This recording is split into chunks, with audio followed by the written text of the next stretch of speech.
So what's up, guys? Miles back with another video. In today's video, we're going to talk about how your job keeps you in line, right? Now, I'm not knocking anybody for working at a job. You got to make your money. You got to have some responsibilities. Take care of your responsibilities. Take care of your essentials, right? So most of us will have to work a job, even if you don't want to, at some point, until you have your own, you build up your own stuff or whatnot. So I'm not knocking anybody that has a job. I have a job too, right? But there's certain things within a job that people don't notice that I want to bring up, right? Because if you're anything like me, you want to have your own stuff. You want to have your own way of making money, right? You be capped out as work. So I want to give you guys 4 good reasons why or how your job keeps you in line, right? So don't forget to like, comment, subscribe, share the video if you like the video, right? Point number 1, right? And this is something I've noticed this past week, just working full time these past couple weeks, right? How your job keeps you in line. Point number 1, it makes you too tired for anything else, right? So your job has to work you hard, right? It demands a lot from you, right? Now, some jobs are different, right? Some jobs are harder than others. Some jobs are more physical than others. My job is a pretty physical job. So I'm tired of shit almost whenever I come back some days, right? Because it's a hard day sometimes. Some people it's boring as fuck, so maybe this doesn't apply to you, right?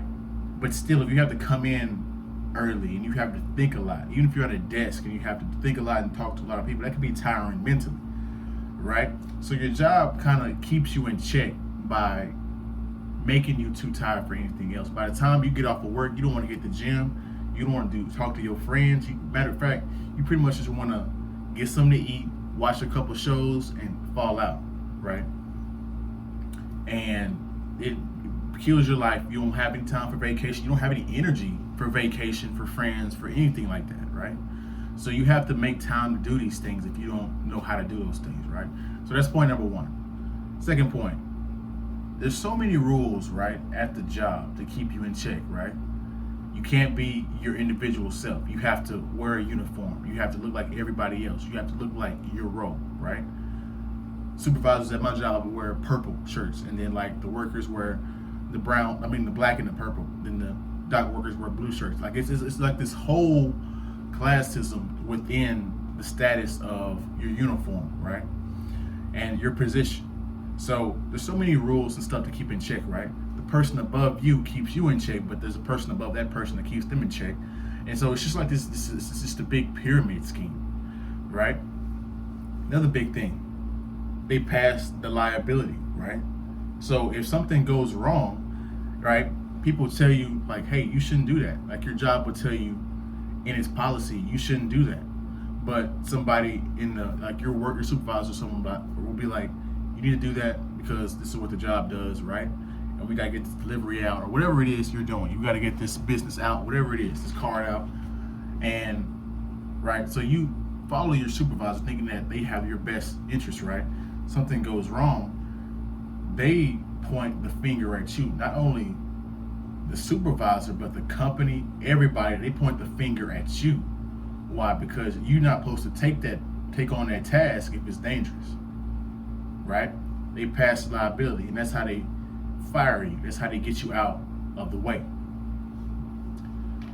Third point, other workers will keep you in line. If you're not in line already by being tired by your higher management, then the other workers on your level will keep you in line, right? And I'm not saying just go out and be a jackass and be extremely like disrespectful to people, right? It is a job. You have to responsibilities. You have to be respectful to your supervisor and everything. But I'm just talking about shit that doesn't really matter, right? When they talk about stuff that really doesn't matter in the big scheme of things, right? They bitch about what colors you're wearing instead of worrying about how good your work is. They worried about your quantity instead of your quality of work, right? Things like that. Things that are really not needed, right? They're worried about you clocked in at this whenever you just worried about the whole thing. It should be you clock in and you do your job and that's it. And as long as you do your job and you clock in, you get paid, right? So what is this in between stuff about worrying about what you should be clocked into? Like, you know what I'm saying? A lot of this stuff doesn't make sense, right? So, but that's how other workers keep you in line, as well as management, right? Like, it's like the workers, the management has been so hard on the workers that the workers are now keeping everybody in line, right? Lastly, this is a big point right here, right? This is a huge point. They pay you just enough money for you not to quit, right? I'm working a job where it's like, damn, it's some good money.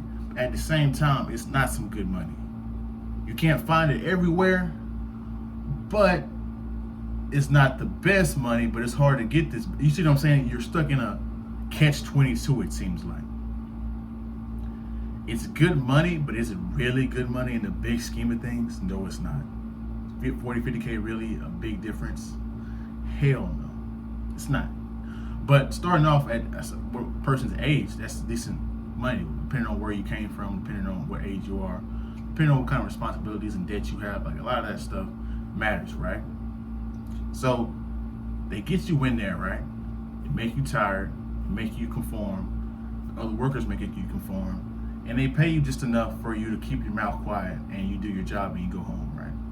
But in the big scheme of things, you're not really getting paid or compensated for what you should be making, right? The whole point of a business is to maximize profits, right? So if we can undercut the pay of the workers just a little bit by $10,000-$15,000, we should do that because that makes us more money as a company and we can keep going, right? So that's the whole rationale of a business, right? But this is how your job keeps you in line. This is the rat race that you're in. Some people stay in it for the rest of their lives. Some people accept it for what it is. Some people want to get out of it. Well, if you're a person like me that wants to get out of it, you would take these things and learn from it and try to do your own stuff, right? So that's my video. Like, comment, subscribe, share the video if you like the video. I'll be back with more videos. You guys have a good day, good week. I didn't say quit your job. Take care of your responsibilities, but until you figure something out and you have your own business going, work your job, right? But just notice a little bullshit that comes with it. We out.